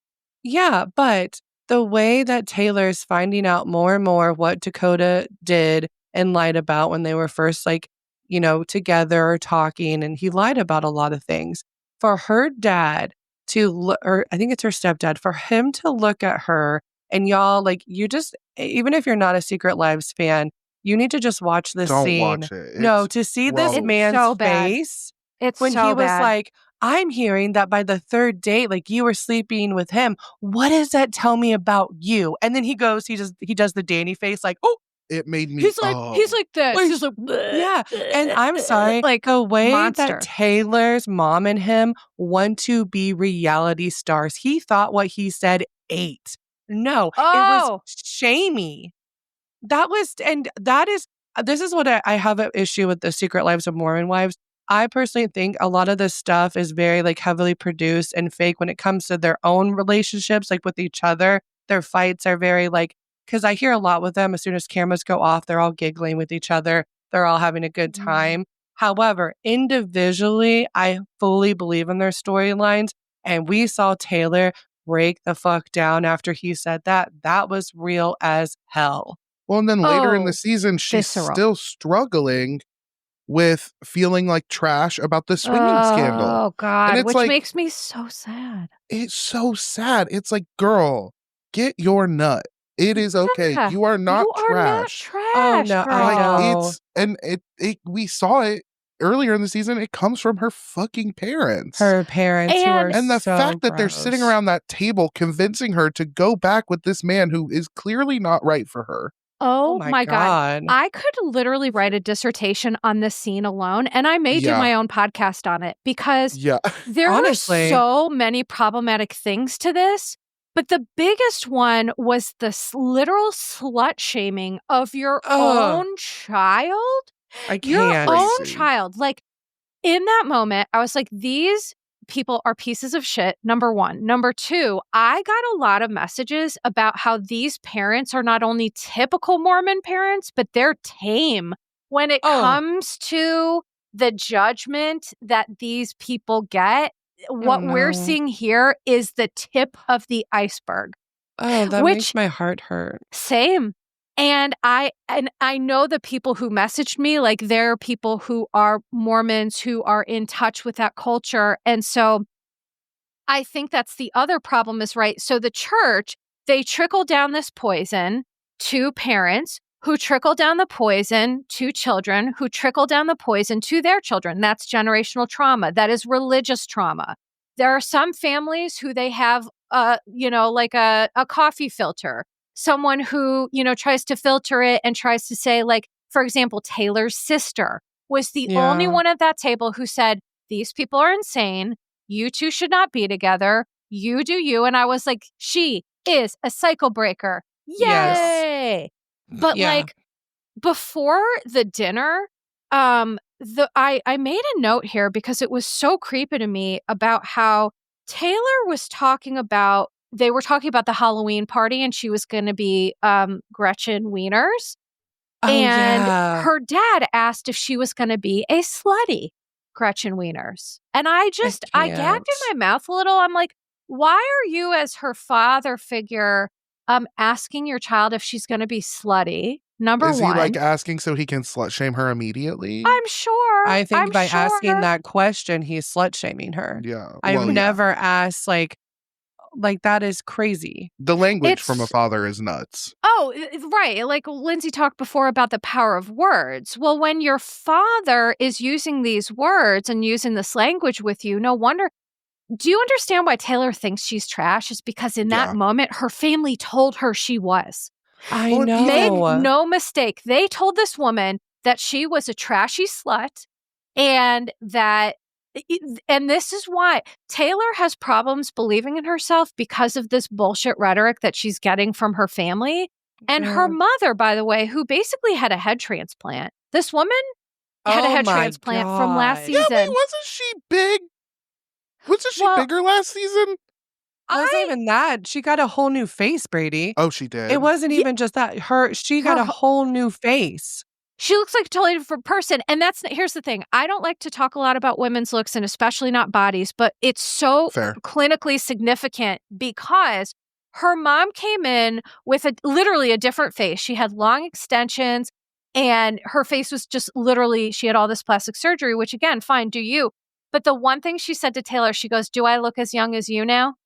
Yeah, it was very much, I'm telling you guys, she wants to be that's a reality star. Yeah. That's why she went towards it might have been the finale when she went to that Christmas party and Taylor didn't. She went because she wanted screen time. And it makes her really sad, like people online trying to call out this toxic behavior. And guys, and this is what we see this, and this is what children do they love their parents and they defend them. Taylor defends them like no other. They are really supportive. Oh, where am I seeing the support? Where?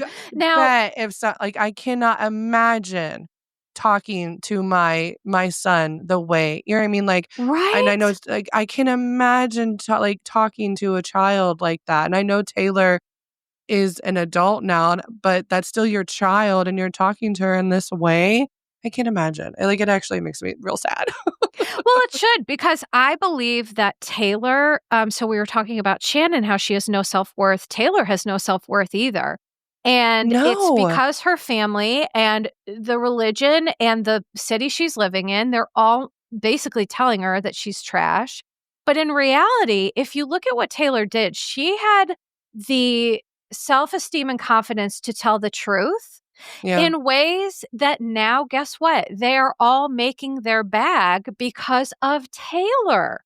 They all have livelihoods and careers and are making bank because this woman bravely chose to say, you know what? I don't care about the secrecy or the mores and social norms of this religion. I'm just going to say what it is. And for better or worse, Taylor is just fully honest. And I just wish that she could extricate herself from that judgment from her family. Dude, her brother said, and I quote, "Give him an inch so he can walk a mile."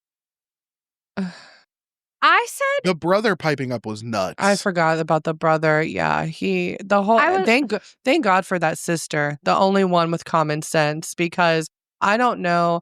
I give Taylor a lot of credit for just being here, because I think that girl has been through it. I think people have talked down with her. I think no wonder why she's gotten in the situations that she's been in. I think that's why she stayed with Dakota. She's had these toxic thoughts of well, you had a child with him, you have to stay with him, you have to make it work. And it's even the whole swinging thing. It's so sad because like you said earlier, people do that. And like really about those, when people engage in those activities, a huge thing is about consent and it's about communication. And I think what with them, it all started like, oh, like this feels good. This feels right. But there's so much shame involved that they didn't know like how to progress from that. And they don't know about boundaries. And that's where things got lost because one of the guys was feeling actual feelings for Taylor. And they didn't have those important conversations that you have in those situations of like, what are healthy boundaries? How do we communicate? Because like, you know what, like sex, that is what people do. And for some people, it feels good. And like, that is okay. But because they were not taught those things and because there was so much shame, that is why it all ended up the way that it did. And Taylor still has so much like guilt about that. And look, Taylor didn't go the best way as far as like bringing it up to the internet, how everything went down. Yeah. But that's because they didn't have those healthy communication of like, what this stays, between us, we handle it together. But even like her and Miranda having to have that like one-on-one conversation, that was so nice to see with both of them. And now they're friends or at least friendly with each other. But I give Taylor a lot of credit because I think it's really hard to have a family like that and to be here. Yeah, I just think Taylor acts out so my theory about Taylor is that she is a survivor of trauma who has not dealt with it. Yes. And stuff comes out for her sideways because here's what I see. Like she is looking for constant validation because the fact is that our families are the only people who are supposed to love us unconditionally and validate us. And when we don't have that, which I think all three of us have experienced, we look for validation in other ways and sometimes unhealthy ways. And so what I think Taylor does is and I've done this too, right? I have complex PTSD. And what happens is people with this diagnosis, and I'm not saying she has that at all, but you take old feelings and you apply them to new situations. And so I think what Taylor does is she takes an old feeling like, oh, I'm trying to think of an example. I have it written here, but where if the group, she's feeling invalidated by the group, it's really coming from feeling invalidated by her parents. But then she acts out with the group because they're safe to act out. Because even shitty parents are still your parents. And so she is not safe enough to say like, I don't want to have contact with you or you need to stop talking to me like this. But she will then overdo it with the ladies because that's where she feels her power, right? Yeah. Right. And so it's just like so sad to see because that's created. Like her family has created this. But I'm being mindful because I know we're kind of running out of time here. So I want to get from each of you, like, we didn't get to talk about a lot of specific stuff with Secret Lives of Mormon Wives, and I will podcast about this more, and maybe we'll have to do a whole other episode. But like, I want to hear from each of you, like, before we start to wrap, like, what are your takeaways, or like, what are the big things that stood out for you? I'll go first since I haven't finished yet. I think I am obsessed with this show because not only are we, and like Lyndsay said this so well, like individually we're getting true stories. I feel like we're getting, oh my God, I'm not remembering her name. The one girl who is doing IVF and getting pregnant. That Macy. Story felt, thank you. Macy felt so real. Whitney's stories felt really real with her husband. Like, I like watching all of that. But I also kind of love when we transition into fakeness and they're all together fighting with each other. Yeah. Because I find it so interesting, the shifts that are happening with the group dynamic related to this show and money. I think that is so fascinating to see. Yeah, the way really good breaking that fourth wall. Yes. The way that we're seeing like these women try to like Demi found a spot to take Taylor down. I feel like they were trying to break Jen Affleck down because Jen, I think her star was rising. And I think they kind of... Hello, it is Ryan, and we could all use an extra bright spot in our day, couldn't we? Just to make up for things like sitting in traffic, doing the dishes, counting your steps, all the mundane stuff. That is why I'm such a big fan of Chumba Casino. Chumba Casino has all your favorite social casino-style games that you can play for free anytime, anywhere with daily bonuses. That should brighten your day a little. Actually, a lot. So sign up now at ChumbaCasino.com. That's ChumbaCasino.com. No purchase necessary. VGW Group. Void where prohibited by law. See terms and conditions. 18+. kind of like bullied the fuck out of her. Like, I know we didn't see a lot of why she kind of took that step back. I have a feeling they were being a little cunty, but I just and then Demi saw the opportunity to take Taylor down because guess what? You all not commenting on her CMA post is weird. Yeah. You guys are all weird. You live online. That is strange. That's not You right. live online. Yeah. A comment is not difficult. You're like, we liked it. Well, then leave a comment, you fucking weirdo. You're my best internet friend and you can't comment on my CMA. I was in the fucking CMAs. Comment on my shit.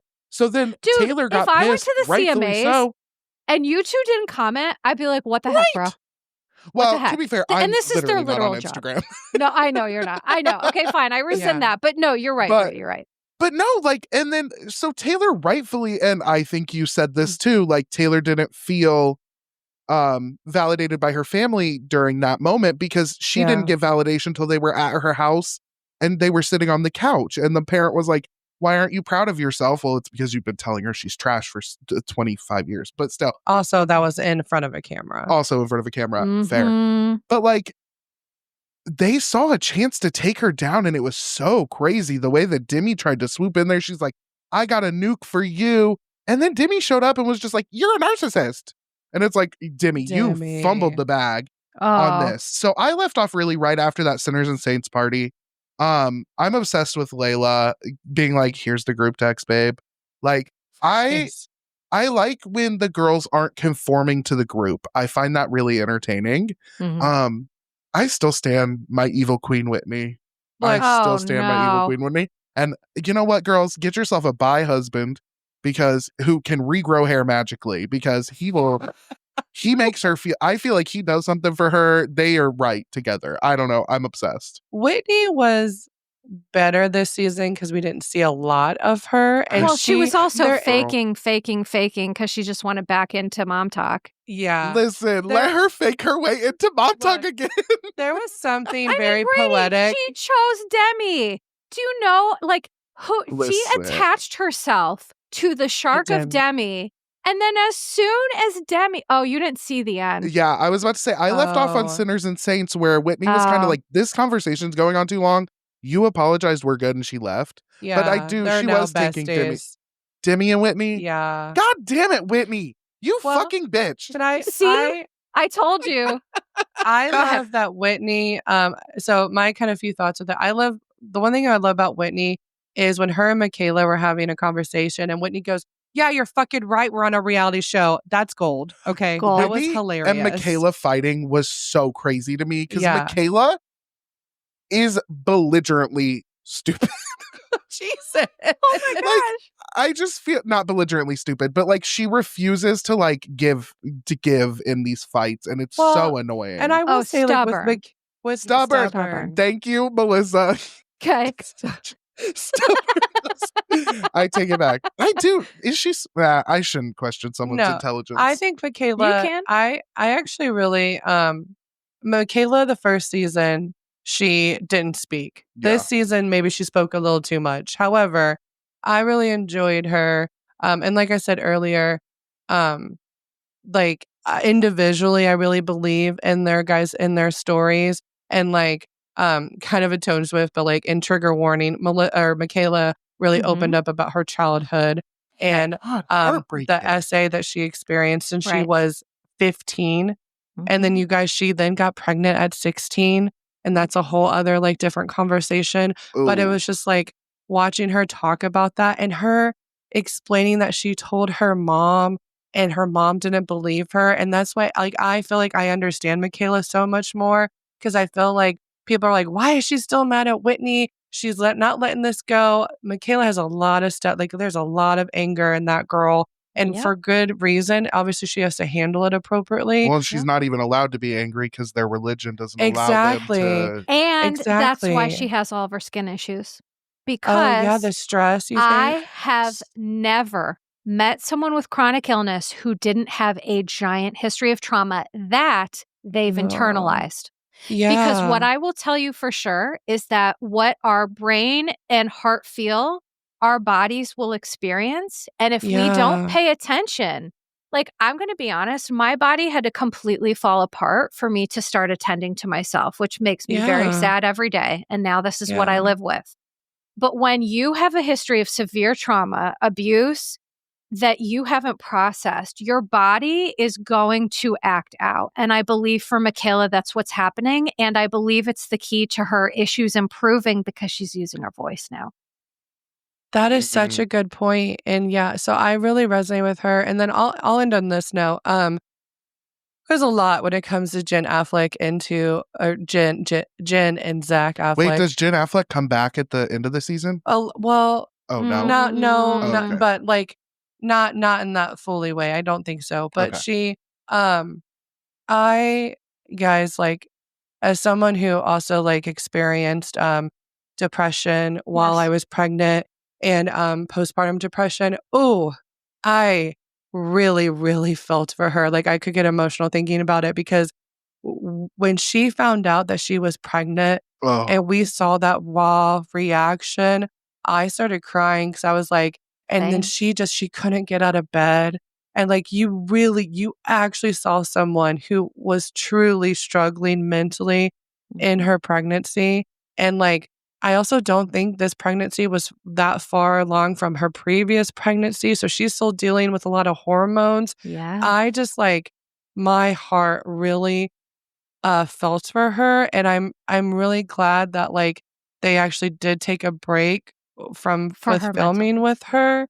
And also Hulu, thank you so much. And Bravo, take a freaking lesson. Because Hulu at like the beginning of the episode or like right there and at the end, put resources like right then and there, like what it can be done. That's crazy. Bravo. Why don't you do that? Oh, that's right. Because you'd have to call it what it is. Anyway, that's about abusive men on Bravo. But yeah, I just like, man, that I really felt that. And I really felt for her because Zach seems like a monster. And I can't imagine having a partner like that with feeling that way. And also they were trying to still navigate if they were going to stay together. And I think she feels a lot of pressure with that. So yeah, it made me sad that this season kind of turned into like the way that Jesse and Demi quickly was like, oh, so Jen's a liar. Oh, so Zach is. I'm like, no, like there could be truths and like all this part. Why are you going after Jen now? And I'm not someone who was a Jen fan the first season. Nor was I. What we're not going to do is you have this man who we've seen be toxic on this show come at you with these things and you automatically take his side for everything. You're not my friend. If I'm talking to Brady about stuff and then he goes to someone else and he automatically turns against me, fuck you. You're not my friend. For sure. And so here's the thing. The last thing that I'll say to kind of wrap this up, again, being mindful of your time, is that the one thing that upset me the most, and I do want to talk about this on my podcast, is that Jen, I can recognize that she was experiencing a severe clinical depression. Severe. And I don't know, she called it prenatal, and maybe it was, but I just think it was due to, she was overwhelmed, unsure in her marriage. I just think she had a complete break. And what irritated me, we talked about this a little in the beginning, is that with these cast members in the Valley and Secret Lives of Mormon Wives, they were like, oh, well, Jen is being a manipulative bitch. And it's like, she's just trying to not die. She's trying to want to live every day. She actually, seemed like she made that very clear. She guys actually like was struggling, I think, with suicidal ideation. Like she said, like she did not want to be here. That is a very serious thing to say, especially like it just like that broke me. It broke me too, because I've been open that, when I was in the peak of my depression, I struggled with that as well. And so I think it's a good note to end on, because anyone who watched that, who, I cried with her, I cried for her, I cried for me, I cried for all the people that I've helped. And it's just like such a hard experience. I think that it's a very real situation. And I just want to end on the note that, like, if you just can never give up, because it's a permanent solution to a temporary event. And even though sometimes depression can last for years, I know that mine did. Sometimes they last for a long time. But I know one thing for sure is that it never lasts forever. There is help available. People are empathetic witnesses. They want to help. And if I would have given up, I wouldn't be doing this. I never would have met you two. I never would have met some of like the most important people in my life. And so I think it's just a message to people listening to this, is that if you've struggled with suicidal ideation, you are not alone. You are valuable. You are beautiful. You are worthwhile. Life will and can get better. Even if you can't see it, please trust us. And you're important and you're valued. And, I'm going to post some resources like on my Patreon with this episode. And then I'm going to post some on my Instagram as well. Well, and I want to say too, from just to let people know, like, when I was pregnant with Declan, I really, really struggled mentally. And I highly encourage people, if you're listening to this and you're pregnant or this is something you dealt with before, it is okay. Talk to your OBGYN. Guys, I really should have been medicated while I was pregnant, but I didn't. Because there are safe medications to be on, and you have to talk to your doctor about the benefits versus the risk. And I was so scared to have those conversations, and I was struggling, and I really should have talked more about it. And then postpartumly, talk to your doctor, and also talk to your pediatrician, your kid's pediatrician. They are also there to help you. Yes. My pediatrician gave me, like, she was the one that told me, you're fucking depressed. She didn't obviously say it like that, but I filled out rating scales there, and she goes, girl, what's going on? And I just started crying. Like, don't be afraid, like, and like, it took me a long time to find doctors that I love and I'm actually comfortable with, or that is another hurdle. Yes. But if you are there, it is okay. Like, talk to someone, please. Because like I sat in silence too long, and that almost made it to where I wasn't here. And so like Melissa will post those resources. But again, like, also, like, if you're in this situation, truly, like, it sounds so simple, and it's not, because I didn't. Talk to your doctor, like, talk to your OBGYN. That is what they're there for. Get the help that you need. Thank you for sharing that, Lyndsay. And just what I'll end with is that shame dies with empathetic witnesses. Oh, it does. Damn, girl. Bloop.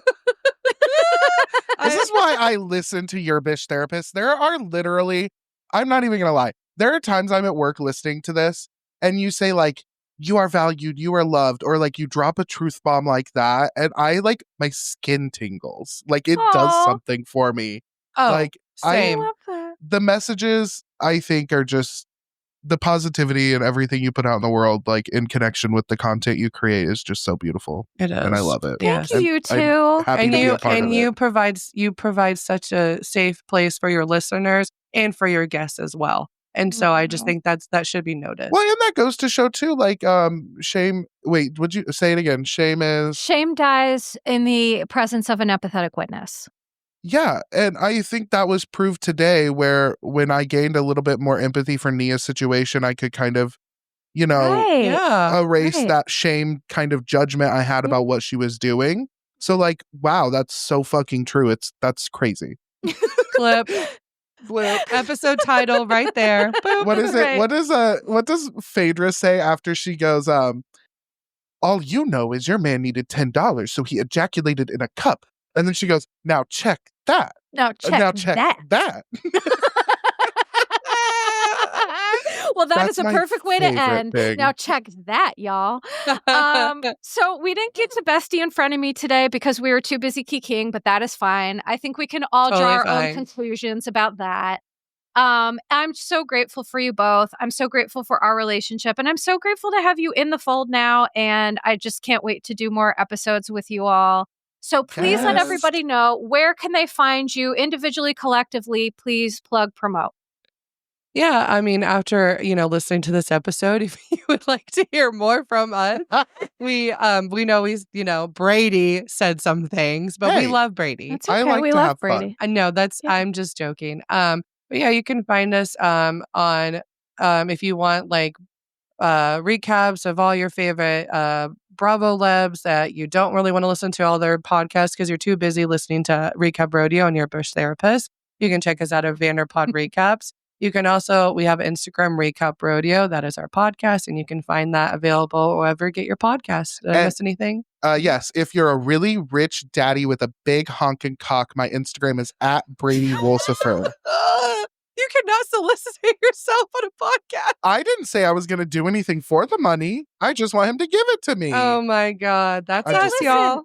If we can find Brady love on this podcast, I mean, I don't know love is what you're looking for. If we can find Brady manifest some a rich daddy. Great. Hey. Happiness with some dollar signs and inches, babe. I don't know that my audience is a rich zaddy audience. However, there might be never one. know. There may be one. There may be. Or there's a girly who listens and her gay daddy rich bestie. Yeah. I think connections can happen anywhere. Oh God. All right, I agree. Well, thank you, Melissa, for having us on. You're so welcome. Seriously, please check out Recap Rodeo. You two are freaking hilarious. You have so much fun. It's just it is a light, bright, I know my podcast it can be a little intense, but yours is so funny. So please check them out. Also, don't forget to check me out, Your Bish Therapist. You can find me on Instagram, TikTok, Blue Sky, Facebook, YouTube, Patreon. You can find me everywhere. And for people who want to see full video of us, I will post that to my Patreon. I will post it to my YouTube. And then you can find this podcast anywhere you listen to podcasts. We hope that you've enjoyed for today. And don't worry, these two fabulous individuals will be back. So I'm going to say love to you and yours, and ta-ta for now. Disclaimer. Posts are not intended to diagnose, treat, or provide medical advice. Your Bish Therapist is for entertainment and informational purposes only. The podcast, my opinions, and posts are my own and not associated with past or present employers, any organizations, Bravo TV, Great Heart Productions, or any other television network. The information in YBT podcast and on its social media is provided for general informational purposes only and is not intended to diagnose or treat. Please do not act or refrain from acting based on anything you read, see, hear on YBT podcast or associated social media. Communicating with YBT via email and or social media does not form a therapeutic alliance. Melissa, operator of YBT, is unable to provide any therapeutic advice, treatment, or feedback.